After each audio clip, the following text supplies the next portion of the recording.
주교님 안녕하십니까? 네, 안녕하세요. 네. 제가 군정 시절에 제가 10년 동안 또 모시고 함께 했던 주교님이고 어르신이라고 굉장히 제가 편안하고 굉장히 좋은 것 같습니다. 나도 오늘 우리 조신부님이 이렇게 사장신이 되셔가지고 네. 또 이렇게 만나니까 굉장히 네. 기쁩니다. 그리고 네. 옛날 생각도 많이 나고. 그러죠, 네. 주교님. 네. 지난 한 해 제가 보니까 통합 사목이라는 것을 좀 뭐 하신다고 그러는데 사실 그 통합 사목이라는 것에 대한 정확한 이해를 잘 제가 모르시죠? 잘 모르겠어서 네. 사실은 이제 우리 아직 정착이 잘 안 됐어요. 근데 네. 굉장히 중요한 것 같아요. 네. 이 통합 사목을 하게 된 계기는 우리 청소년 사목을 어떻게 하면 잘할까 하는 그런 취지로다 사제 연수를 2년 동안 했어요. 2년 하면서 여러 가지 뭐 회의도 많이 하고 또 여러 전국 다니면서 벤치마킹도 많이 하고 그랬는데 그때 2년 동안 회의하고 또 활동한 결과물을 이제 나에게 이제 이렇게 건의를 했는데 그 중에 하나가 통합 사목을 해야 된다는 거였거든요. 근데 이 통합 사목은 뭐 어떻게 보면 어떤 새로운 무슨 시도는 시도인데 어떤 별다른 어떤 사목이 아니라 잘 안 되고 있는 사목이 왜 안 될까? 다 이제 어떤 교회 안에 있는 여러 가지 유기적인 어떤 체계 또 계층별도 다 이렇게 어울리면서 더 많은 이제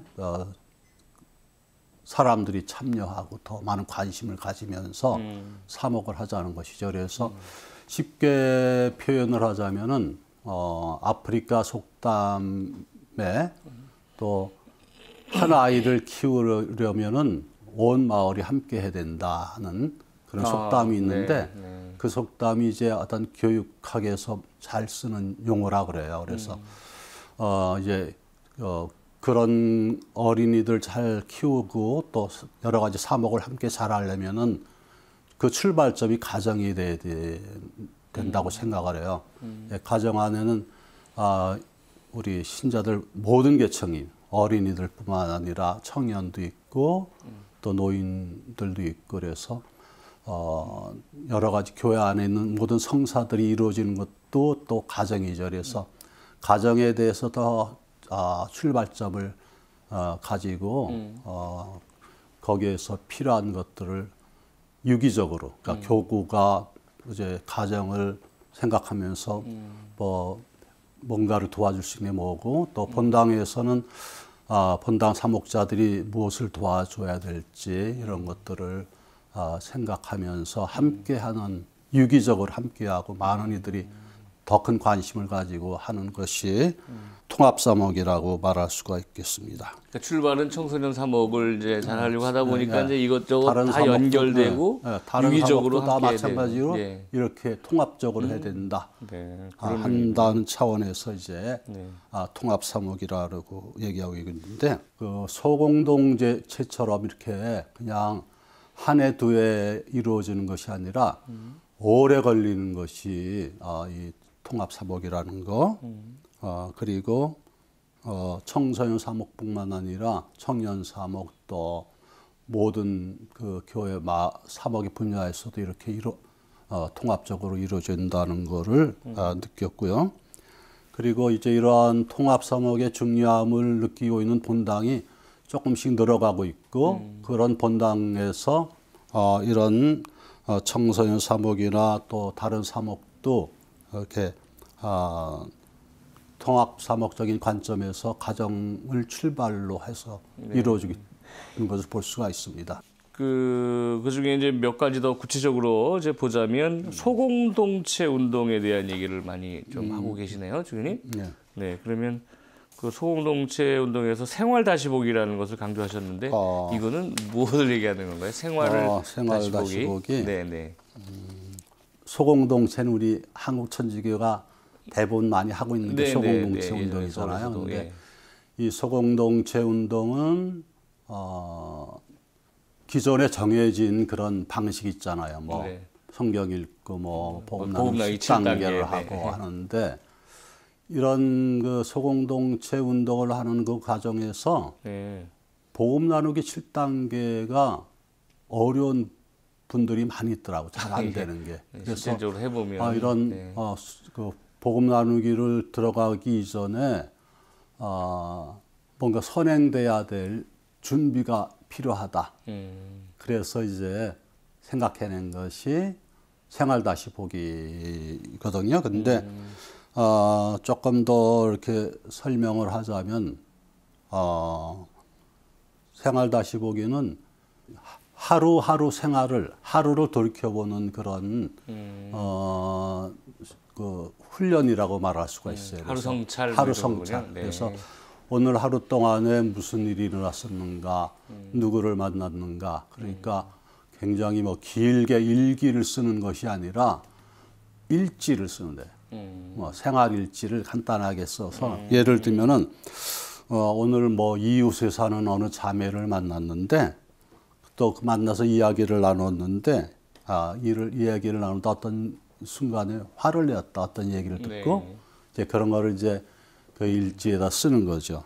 그리고 쓴 다음에 이제 그 지나간 거를 곰곰이 생각을 하면서 정말 내가 화를 내 그게 참 잘못됐구나. 근데 이런 때 예수님이라면 어떻게 하셨을까 하면서 자기의 어떤 행동과 예수님의 행동을 이제 비교해 보는 거죠. 그래서 예수님께서는 아마도 이런 말씀하셨었고 이런 행동을 하셨을 거다 하는 그런 신앙인으로서 생활을 한번 다시 성찰해보자. 바라보고 그리고 따라서 또 어떤 결심을 하는 거죠. 앞으로는 이런 실천을 해야 되겠다 하는 그런 것이 생활 다시 보기인데 전반적으로 이제 이 생활 다시 보기가 아주 쉽다는 거. 쉽다는 것이 아주 단순하잖아요, 이제. 네. 쉽다는 것하고 그리고 굉장히 좋아들 하는 것 같아요. 내가 이제 편진하거나 뭐 사목방문 가서 다니면서 이렇게 보면은 내가 물어보지도 않았는데 정말 생활 다시 보기가 너무 좋은 것 같아요. 그런 네. 얘기들을 많이 해요. 그래서 네. 그런 점에서 더 사람들이 늘어가는 것 같고 이 생활 다시 보기를 통해서 자신을 잘 성찰하고 또 이웃이 소중하게 느껴지는 것 같아요. 이웃을 네. 이제 소중하게 느끼는 것 같고 그래서 많은 본당이 좀 많이 하고 있고 본당 신부님만이 아니라 우리 교구의 모든 사제들도 1박 2일로 연수를 다 했어요. 그 생활 다시 보기 생활 다시 보기에 대한 연수를 잘해보자. 그래서 이제 이런 것이 끝나고 나면은 다음 단계가 사실은 말씀 다시 보기. 말씀 다시 보기를 하고 그리고 난 다음엔 또 사회 다시 보기라는 그런 과정도 있는데 이제 이런 것들이 연결이 되면은 좀 뭔가 좀 더 새로워지고 좀 잘 진행이 되지 않을까 이런 생각이 듭니다. 나부터 다시 보고 그다음에 이웃과 그다음에 사회까지 다시 보게 되는 그런 그렇죠. 계기를 마련하는 그런 거군요. 그 지난 한 해 우리 저 교황청에서 젊은이들 주교님 특별히 이제 교황님께서 젊은이 신앙과 성서 식별을 또 주제로 세계 신호도를 또 하지 않습니까, 주교님? 네. 그걸 하면서 이 젊은이들에 대한 목소리를 청취하고 그래야 된다는 말씀을 하셨고 또 아까 주교님께서도 청소년 사목이 참 그렇게만큼 중요하다 이런 말씀을 하셨는데 연결해서 청소년 사목이 한국 교회 안에서 당면하는 그런 과제라든지 또 어떤 그 숙제가 있다면 또 의정부에서는 어떻게 청소년 사목을 하시고자 한다면 사실 청소년 사목은 우리 교회 안에서 제일 힘든 사목 중에 하나죠. 맞습니다. 그리고 또 우리 사회에서도 또 청소년들이 어렵게 살아가고 있고 문제도 많이 안고 있고 그래서 청소년 사목은 위기라고 그런 얘기를 많이 하고 있습니다. 근데 여러 가지 이유가 있겠지만 우선 출산율 저하로 학생 수가 아주 현격하게 줄어들고 있고 그리고 우리 사회에 변화된 어떤 가치관 그리고 물질 중심의 어떤 사고방식, 그리고 또 어떤 의미에서는 청소년들이 전혀 다른 문화 속에 살고 있기 때문에 또 어려움이 있어요. 그리고 이러한 것들을 잘 어우를 수 있는 부모들이 어떤 신앙의 전수를 제대로 하지 않고 있다는 거, 이런 것들이 문제가 돼서 청소년들이 교회에 대한 관심도 없고 교회에 대한 흥미가 없다는 것이 어려운 이제 점인데, 그래서 청소년들에 대한 특별한 어떤 이해가 필요한 것 같아요. 특별한 어떤 애정도 필요하고, 그래서 흔히 뭐 전혀 같은 공간에 살고 있지만 어떤 의미에서는 다른 세계를 전혀 다른 이제 사람, 그래서 뭐 신인류다 뭐 그런 얘기도 네. 얘기하고 있기 때문에 청소년 문화를 잘 이해하고 또 그들이 원하고 있는 것이 무엇인지를 잘 살펴가면서 우리가 사목을 해야 될 것 같아요. 이런 모든 어떤 이런 환경 생각을 할 적에 청소년 사목은 우선은 숫자에 구애받지 않았으면 좋겠다는 생각이 들어요. 그래서 숫자에 너무 이제 구애받다 보면은 또 너무 작은 숫자 때문에 우리 교회가 하고. 기존에 했던 그런 사목이 이루어지지 않는다고 이제 실망할 수도 있고, 또 눈에 띄는 성과가 잘 안 이루어진다고 또 실망할 수 있기 때문에 이런 숫자에 구애받지 말아야 된다는 것, 그것이 좀 강조돼야 될 거라고 생각하고, 그리고 이런 청소년 사목도 가정을 중심으로 한 그런 통합 사목이 이루어져야 된다. 특별히 통합 사목이 필요한 그 분야가 청소년 사목이라고 생각합니다. 그래서 우리 의정부교구에서는 젊은 이제 사목자들이 가정 방문에 굉장히 의미를 두고 있는 것 같아요. 그래서 가정 방문도 이제 뭐 좀 늦은 시간에 이제 가정 방문을 한다든지, 그래서 그때 아버지도 만나고 애들도 학교 갔다 애들도 오고. 학교 갔다고 다 만나고, 또 그래서 함께 기도한다든지 대화를 나누고, 그러면서 이제 아버지들하고 또 친해지고, 이 아버지들 대개 우리 교회 안에서는 제일 어려운 계층들이죠. 30대, 40대. 그래서 어울리기 힘들고 교회 와도 어떻게 낄 데가 없고 하는 이런 세대이기 때문에 젊은 사목자들하고 친해지면서 교회에 와서 이제 뭐 활동을 찾기 시작하는 것 같아요. 그래서 주일학교 아이들 간식 나눠준 것부터 시작해가지고 또 잘 되면은 뭐 청소년들을 위한 무슨 아버지와 아들 캠프라든지 또 그런 또래 어떤 아버지들끼리 어떤 모임, 네. 자부 모임. 그래서 네네. 우리 의정부 교구는 자부 모임을 아주 의미 있게 생각하고 네. 또 많이 하고 있는 것 같아요. 이런 것도 이제 가정을 중심으로 하는 사목의 모습이고, 또 본당에서는 이제 유아 세례를 교중미사 때 하면서 본당 전체 어떤 축하를 받기도 하고, 또 유아 세례 전에 그런 부모 교육을 시키기도 하고, 또 어린이 미사를 하는 동안에 부모들은 부모들을 위한 교리를 갖는 그런 시간도 있습니다. 그리고 또 우리가 하고 있는 청소년 사목의 어떤 예로다가는 교구에서 어떤 지구 아니면 본당에서 어떤 특별한 어려움을 겪고 있는 청소년 사목의 어려움을 겪고 있는 본당을 찾아가서 지원해주는 지구 또 본당 지구 다니고 지구나 본당 지원해주는 사제가 따로 전담으로 있어요. 교육 담당 네, 사제로. 교육 담당 사제로. 그래서 그런 것들도 많은 성과를 거두고 있다고 생각합니다. 그리고 또 아까 말씀드린 대로 통합 사목 구간에서 이런 여러 가지 이런 가정을 중심으로 하는 사목, 뭐 청소년 사목 이런 모든 것들을 그 사목국장 신부들, 3개 사목국장 신부들 비롯해서 연구소 신부 또 가정사목 신부들이 함께 얘기를 나누면서 이런 청소년 사목을 어떻게 해야 될지 이런 것들에 대해서도 의논하고 있습니다. 아주 젊은 사제들이 많은 교구답게 아주 다양한 접근 방법을 또 사용하고 있고 네, 상업적인 어떤 기술을 이렇게 사용하고 있는 것 같습니다, 주교님. 자, 그러면 이제 청소년 사목에 대한 또 그런 다양한 통합적 사목 의견이 있으시고요. 그다음에 그 노인 요즘 또 노인 문제도 굉장히 이렇게 큰 문제가 되고 있다고 생각되는데 혹시 어르신들에 대한 사목에 대한 방법은 또 어떤 걸 하고 계십니까? 그래요.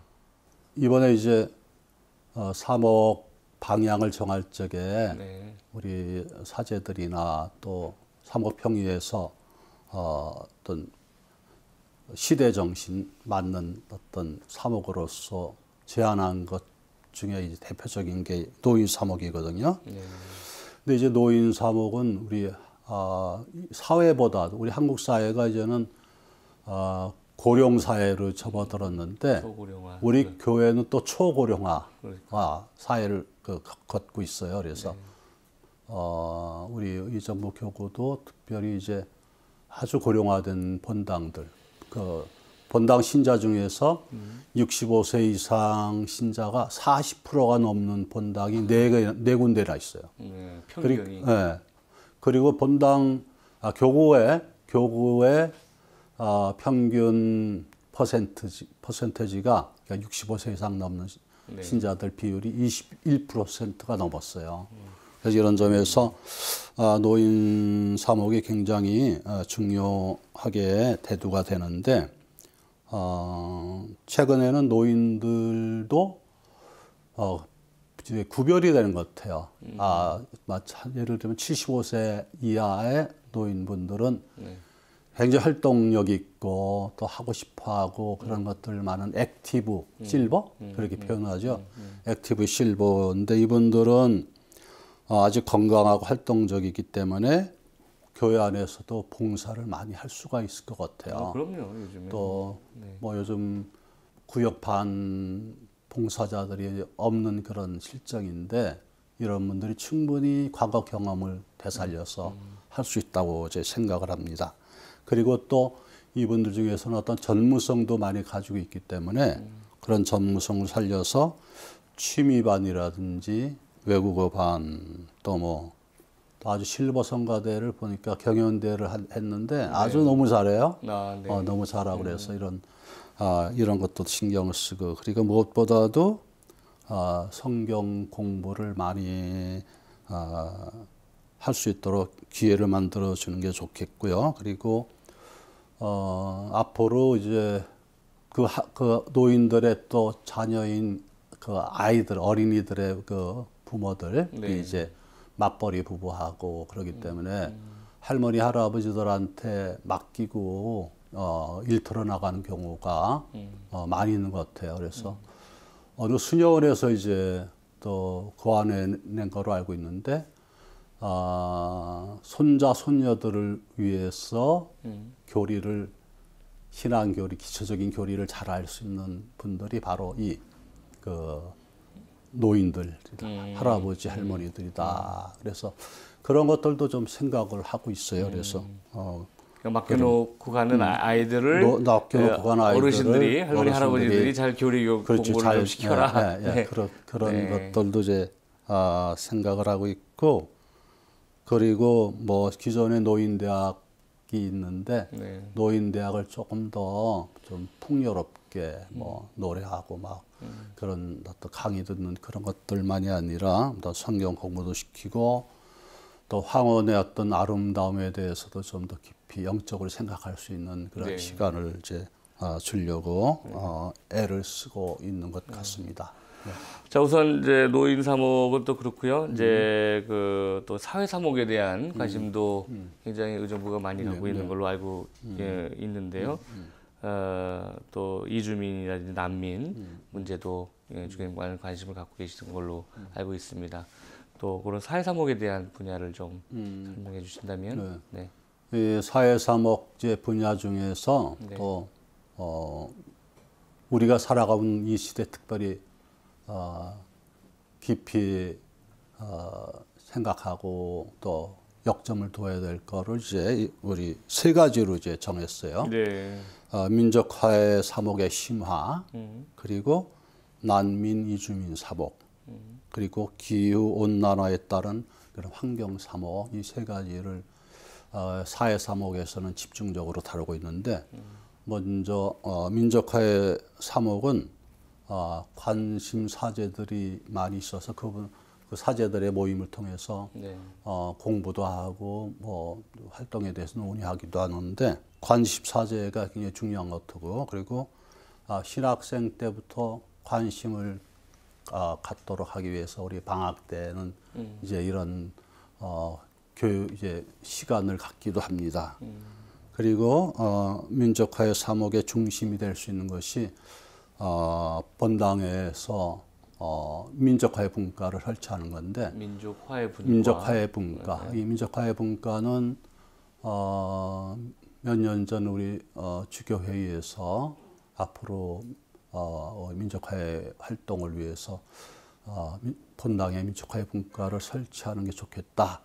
그렇게 얘기들을 해가지고 지금 여러 교구에서 이제 하고 있는데, 이 민족화의 분과를 뒷받침할 수 있는 또 기구가 필요하고, 또 민족화의 분과 또 비롯해서 모든 신자들이 민족화의 활동에 참여할 수 있도록 하기 위해서 운영하고 있는 게 화해학교, 뭐 서울교구에서도 이제 잘하고 있는 화해, 민족의 화해하는 화해. 네.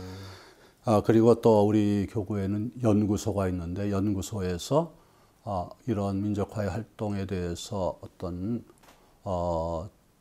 자료, 또 어떤 모임을 할 때 어떤 할 수 있는 이제 회의 뭐 순서라든지 또 회의 때 다룰 내용들 이런 것들을 하고 있습니다. 그래서 그걸 뒷받침을 하고 있고, 그리고 이런 것들이 이제 결실이 이제 기도로 맺어져야 되는데, 우리 매주 토요일 민족화의 센터에서 토요 기도 모임을 하고 있어요.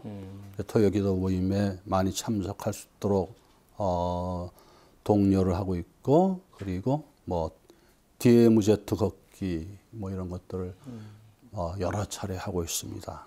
민족화의 사목은 이제 그렇게 하고 있고, 난민 이주민 사목. 네. 그게 또 이제 최근 들어와서 우리 교회가 많이 관심을 갖고 있는데, 금년도 초에 저하고 또 사회사목에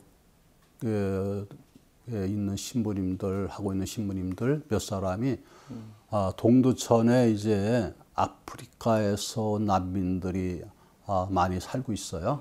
거기를 방문해서 이제 가정 방문도 하고 또 그분들과 함께 모인 적이 있었는데, 그때 그 시간들을 통해서 난민 사목이야말로 우리가 좀 교회가 해야 될 사목이다, 이런 결심들을 많이 했어요. 그래서 그런 것이 계기로 해서 1본당 1난민 가정 돌보기 하는 운동.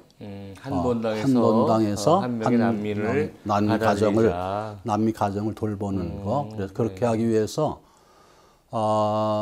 난민 봉사자, 난민 가정 돌보는 봉사자들을 양성하는 그런 연수를 몇 차례 가졌었어요. 그래서 봉사자들이 양성이 되고 또 그분들을 중심으로 해서 이런 활동들을 이제 하고 있습니다. 그리고 뭐 이주 사목에 대해서는 뭐 네. 우리 이 의정부 교구를 세 개 지역으로 나눠서 센터를 운영하고 있어요. 그리고 이 센터 운영을 이제 좀 더 강화시키고 있고, 또 최근에는 아시아의 등대라는 아주 건물도 잘 짓고 또 시민들도 참여하면서 이제 막 도움을 줬던 이런 아시아의 등대가 있는데, 이런 것 중심으로 해서 이제 이주민들을 많이 돌봐 주려고 하고 있습니다. 그리고 마지막으로 기후 온난화 환경 사목은 이제 농부 학교도 이제 하고 있고, 또 본당에서 실제적으로 할 수 있는 온오프 운동, 온오프 운동을 이제 온오프. 네. 온오프는 온은 뭐 긍정적인 거, 네. 뭐 킨다, 뭐 오픈은 끈다, 뭐 이런 거에서 해야 될 거가 하지 않아야 될 것을 해서 뭐 전기 끈다, 뭐 전기 뭐 켠다, 뭐 여러 가지 이런 뜻의 온오프가 있는데 모든 환경 문제하고 연결시켜서 하고 있습니다. 작은 실천들을 본당에서 이제 하고 있습니다. 그리고 우리 앞으로 제일 중요한 청소년들에게도 이런 에너지 뭐 관련된 환경 관련된 시설을 견학한다든지 이런 것들을 강조를 하고 있습니다. 젊은 사제들하고 살아서 그런지 의견도 굉장히 구체적이고 아주 실질적이고 또 표현들도 재밌는 것들이 많은 것 같습니다. 주변에 그걸 다 수용하고 살려면 힘드신 것도 있으시겠네요. 네. 이 부분은 조금 뭐 예민한 문제일 수도 있지만 우리 의정부 교구는 우리 저 판문점과 또 이렇게 맞닿아 있는 그런 북한과 이렇게 가장 접경 지역에 있는 교구 또 아니겠습니까? 네, 그래서 작년에 또 대통령님께서 교황님 아련도 있으셨고 또 한반도 평화에 대한 그런 다양한 메시지들이 있었던 걸로 알고 있는데 글쎄 올해 어떻게 남북 관계가 좀 더 순조롭게 잘 풀릴 것 같습니까, 주교님? 또 잘 그렇게 될 기대하십니까? 거라고 생각하고 또 네. 그렇게 되도록 기도를 많이 해야 될 것 같습니다. 네.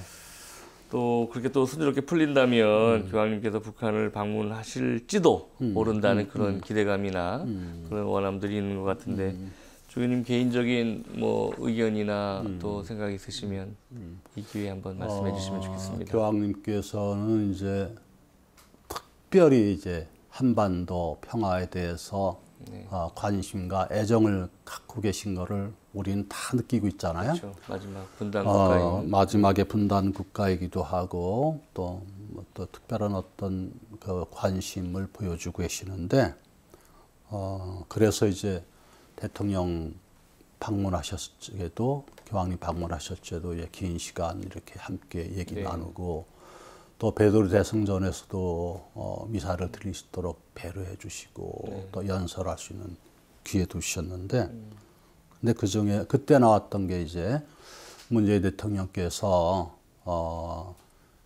김정은 위원장의 어떤 교황님 방북제에 관련된 어떤 초청 이야기. 그렇죠. 있었죠. 저게 이제 그 대답이 이제 답변이 이제 초청만 해준다면 초청해주면 이제 갈 용의가 있으시다. 또 어떤 희망적인 어떤 그런 모습을 좋아하시는 그런 모습을 우리가 볼 수가 있었죠. 그래서 이제 교황님 방북 문제와 관련해 가지고는 뭐 여러 가지 문제가 제시되고 있는데 뭐 북한의 비핵화라든지 또 종교 자유라든지 뭐 인권 문제라든지 그런 문제들이 제기가 되고 있는데 이런 문제들은 당연히 해결돼야 될 문제들이라고 생각을 하고 있는데 특별히 뭐 종교 자유나 인권 문제는 당장 그냥 칼로 다 무자르듯이 이렇게 될 수 있는 일은 아닐 것이라고 생각돼서 정말 우리가 함께 노력을 하고 기도를 해야 될 것 같습니다. 그래서 이런 교황님 그 방북은 특별히 한반도 평화에 대한 갖고 계신 교황님의 특별한 애정과 또 그런 관심 그리고 우리 세계 평화 안에서 바라다 보는 또 교황님 특별한 생각들이 반영될 거라고 생각돼서 기존에 이제 모든 그 관례들 기존에 정치적이거나 외교적인 관례를 뛰어넘는 그런 순수한 평화의 사도로서의 방북이 되었으면 좋겠다 생각하고 또 그렇게 하시지 않을까 이렇게 생각합니다. 그렇게 간절히 희망하시죠? 그렇죠. 그래서 이러한 모든 이제 관례도 뛰어넘고 또 정말 북한을 변화시킬 수 있는 그런 계기가 되었으면 좋겠기 때문에 꼭 교황님 방북이 이루어지기를 바라고 있습니다. 이런저런 또 선결 과제도 많이 남아 있는 게 사실이지만 그럼에도 불구하고 교황님이 혹시 이제 그렇게 가주신다면 많은 평화의 어떤 메시지가 되지 않을까 하는 생각이 들기도 하는데요. 네, 아유 긴 시간 주교님이 갖고 계신 또 사목의 어떤 방향들 잘 들었습니다, 주교님. 그 열심히 하시는 모습 좋아 보였고요. 우리 또 새해를 맞아서 우리 가톨릭 평화방송 평화신문 우리 애독자들 또 우리 시청자들에게 네. 좀 뭐 좋은 덕담이나 또 이런 해주고 싶은 말씀 있으시면. 제가 최근에 들어와서 이렇게